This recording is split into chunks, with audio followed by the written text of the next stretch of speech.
తాకట్లో ఉన్న మీ బంగారాన్ని విడిపించి ఆ రోజు ఆన్లైన్ రేటుకి కొంటాం. Sharma gold company. మహాదేవ శ్రీమాత్రి నమః. Welcome to our channel. రేపు రాబోయే మే నెలలో ద్వాదశ రాశుల వారికి సంబంధించి గురువు యొక్క మార్పు, దీని వలన మరి మేషం నుండి మీనరాశి వరకు, మొన్నటి వరకు కూడా ఉగాది రాశి ఫలాలు, ఉగాది పంచాంగము, అంతకుముందు జనవరిలో ఈ యొక్క ఆంగ్ల సంవత్సరానికి సంబంధించినటువంటి పంచాంగాలు చెప్పినటువంటి పరిస్థితి. సో ఇప్పుడు ఏమిటి అంటే విశేషంగా అందరూ ఎప్పుడా ఎదురు చూస్తూ ఉండేటువంటి ఈ యొక్క గురుగ్రహం మార్పు. సో ఉగాది రానే వచ్చింది.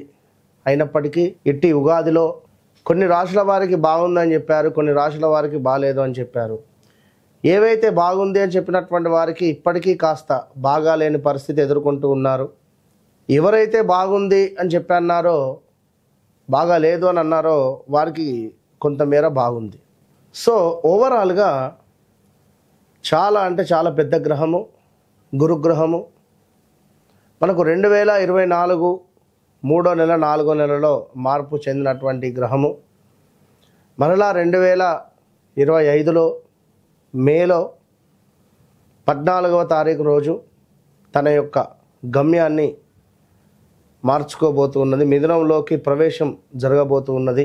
ప్రజెంట్గా ఇప్పుడు వృషభంలో ఉండేటువంటి గురుగ్రహము మిథున రాశిలోకి ప్రవేశించబోతూ ఉన్నది.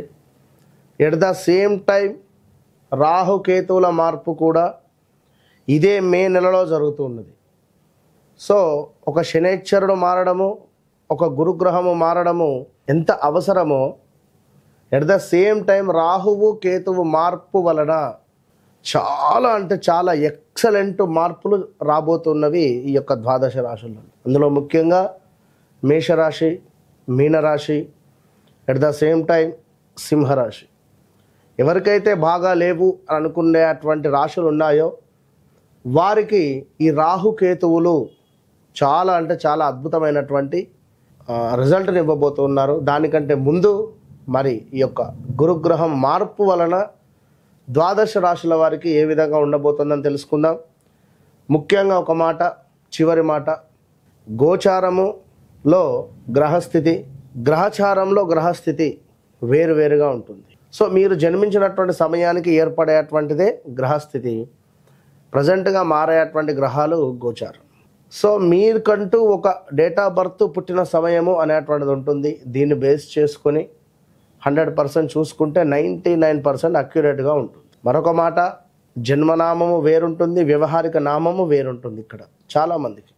సో ఈ రెండింటికి సంబంధించినటువంటి విషయంలో కూడా కొన్నిసార్లు ఇబ్బందులు ఎదుర్కొనేటువంటి పరిస్థితి ఉంటుంది. కనుక అన్ని విషయాలను అర్థం చేసుకొని మీకు అద్భుతమైనటువంటి రెమెడియా, రిజల్టా, ఏం జరుగుతుంది, జరిగింది, జరగబోతోంది అనేటువంటి అన్ని విషయాల్లో చెప్పేటువంటి వారు ఒక ఆస్ట్రాలజర్, మంచి సబ్జెక్ట్ ఉండేటువంటి వారిని కన్సల్ట్ అయ్యేటువంటి పరిస్థితి చేయండి. సో ప్రతిదీ కూడా సబ్జెక్టు పరంగా 100కు 100% అక్యురేట్గా చెప్పేటువంటి పరిస్థితి అమ్మవారి దయ వల్ల మనకున్నది. కనుక మీరు ఎవరైనా కూడా ఖచ్చితంగా ఛాలెంజ్గా చెప్తున్నా, మీ డేట్ ఆఫ్ బర్త్, పుట్టిన సమయం మాకు ఇచ్చినట్టయితే ఖచ్చితంగా కూడా మీ జీవితంలో జరిగింది, జరుగుతుంది అనేటువంటిది 100% జరగబోయేది కూడా మేమే చెప్పేటువంటి పరిస్థితి ఉంది. సో ఈ విషయాన్ని మీరు గమనించుకోండి ప్రేక్షకులు. సింహరాశి వారికి సంబంధించి ఇందాక ఎవరో ఫోన్లో అన్నారు, సింహరాశి వారికి గురుగారు మే తర్వాత బాగుంటుందంట కదా. మే తర్వాత బాగుంటుంది, ఓకే. మరి ఇప్పుడు శనైశ్వరుడు అయితే, అష్టమ శని అయితే ఉన్నాడు కదా. అష్టమ శని వల్ల కొన్ని ఇబ్బందులు అయితే ఉంటవి. అందులో మా మహిళా మనులకు ముఖ్యంగా స్టమక్ రిలేటెడ్ ఇష్యూస్, అర్షమనులకు సంబంధించినటువంటి ఇబ్బందులు, లేదా గర్భసంచి సంబంధించినటువంటి ఇబ్బందులు, బ్యాక్ బోన్ రిలేటెడ్ ఇష్యూస్ వచ్చేటువంటి పరిస్థితులు, కాళ్ళకు బద్ధకస్తంగా అనిపించడం కానీ కాళ్ళ నొప్పులు ఎక్కువగా ఉండేటువంటి పరిస్థితి ఉంటుంది. సో కొంతమేర జాగ్రత్తగా ఉండేటువంటి ప్రయత్నం చేయండి.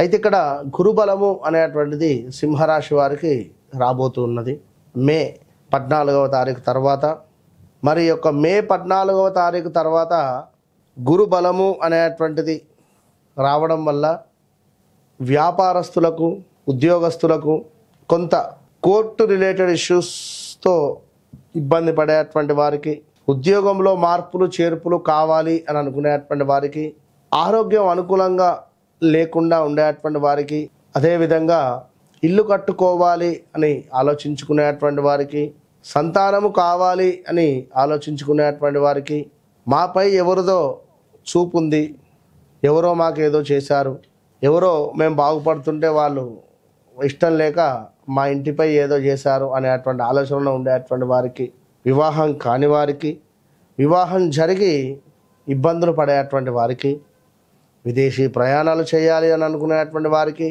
అదేవిధంగా వ్యాపారాలలో లాభాలు దండిగా రావాలి అనుకునేటువంటి వారికి ఈ మే 14 తర్వాత శుభంగా గోచరిస్తూ ఉంది. అన్నింట అద్భుతమైనటువంటి లాభాలు, అనుకున్న పనులు అనుకున్నటువంటి విధంగా ముందుకు వెళతాయి. చక్కటి పేరు ప్రఖ్యాతలు వచ్చేటువంటి పరిస్థితి, అద్భుతమైనటువంటి విజయ ప్రాప్తి, పదోన్నతి. ఎవరికైతే గవర్నమెంట్ జాబ్ కోసం ఎదురు చూస్తున్నారో వారికి తప్పకుండా గవర్నమెంట్ జాబ్ వచ్చే పరిస్థితి ఉంది. గవర్నమెంట్ జాబ్ వస్తూ స్థానచలనం, ప్రదేశ మార్పులు ఉంటాయి, ఇక్కడ రెండు ఉంటాయి. సో మనకు ఇక్కడ సెంట్రల్ కావచ్చును, స్టేట్ కావచ్చును, ఏదైనా అద్భుతమైనటువంటి జాబ్ వచ్చేటువంటి పరిస్థితి అయితే గోచరిస్తూ ఉంది సింహరాశి వారికి. ఇంకను చూసుకున్నట్టయితే ఈ యొక్క సింహరాశి వారికి సుమారుగా ఈ యొక్క గురువు ఇచ్చేటువంటి అనుగ్రహం వల్ల అన్నింట లాభాలతో పాటు కొంతమేర మనకు పట్టుదల సడలింపు అయ్యేటువంటి పరిస్థితి, అదేవిధంగా ఆదాయానికి మించినటువంటి ఖర్చులు, అనూహ్యమైనటువంటి కొన్ని ప్రమాదాలు, కొంత వ్యవహారాలు, కొన్ని వ్యవహారాలు మనం అనుకున్నటువంటి విధంగా ముందుకు వెళ్ళక మనకు ఇబ్బంది కలిగేటువంటి పరిస్థితి, బంధు విరోధాలు, అదేవిధంగా శారీరక శ్రమ అధికంగా ఉండేటువంటి పరిస్థితి కూడా గోచరిస్తూ ఉంది. దీంతో పాటుగా వివాహం కాని వారికి వివాహం జరగడము, అదేవిధంగా చక్కటి కార్యసిద్ధి, ఆరోగ్యం, అధికారుల యొక్క సందర్శనం, అంటే పనిచేసే చోట పై అధికారులు అకస్మాత్తుగా తనిఖీలు నిర్వహించేటువంటి పరిస్థితి, దీనివల్ల కొంత సిబిఐ కానీ ఇట్లాంటివి కొన్ని రైడింగ్స్ జరిగే పరిస్థితి ఉంటుంది. జాగ్రత్తగా ఉండండి. ఇంకా గృహములో కొన్ని ఇబ్బందికరమైనటువంటి సంఘటనలు, మీ కింద పనిచేసే వారితో ఎప్పుడూ కూడా ఆప్యాయంగా ప్రేమగా ఉండేటువంటి ప్రయత్నం చేయండి. ఎవరైతే సింహరాశి వారు ఉన్నారో మీకు గురువు చాలా అద్భుతంగా అనుగ్రహంగా రాబోతూ ఉన్నది. సో ధర్మమైనటువంటి వాక్కులు మాట్లాడండి. అబద్ధాన్ని నిజము అని నిర్భయంగా గట్టిగా చెప్పొద్దు. ఎందుకంటే దీనివల్ల ఇప్పుడు ఇబ్బంది పడేటువంటి పరిస్థితి ఉంటుంది.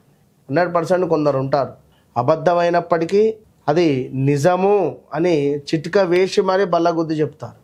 ఎదుటివారు నమ్మాల్సిందే ఇక. సో దాని తర్వాత మనం అక్కడికి వెళితే అయ్యో కాదు కదా ఇది, అట్టెందుకు అబద్ధం ఆడాడు, మళ్ళీ ఎంత సింపుల్గా తీసేస్తారు. నాతో ఒకళ్ళు చెప్పారు, నిజమే అనుకున్న, అయ్యో కాదా అయితే అది. సో అధర్మం దీన్ని మనం ప్రచారం చేయడం వల్ల ఈ గురువు యొక్క అనుగ్రహం మనకు లభించదు. సో ఓవరాల్గా సింహరాశి వారికి కొంత పర్వాలేదు. శనైశ్వరుడు అయితే అష్టమాత ఉన్నాడు కనుక తనకు సంబంధించినటువంటి కర్మ మనం అనుభవించాలి. సో ఎవరైతే సింహరాశి వారు ఉన్నారో వారు తప్పకుండా దత్తాత్రేయ స్వామి అనుగ్రహాన్ని పొందే ప్రయత్నం చేయండి. ఎల్లో రిలేటెడ్ ఉండేటువంటి క్లాత్స్ను వాడండి. ఎల్లో రిలేటెడ్ ఉండేటువంటి పెన్స్ను మీ గురువులకు మంచి పెన్ గిఫ్ట్గా ఇవ్వండి. పిల్లలకు కూడా పెన్నులను పంచే ప్రయత్నం చేయండి. All the best.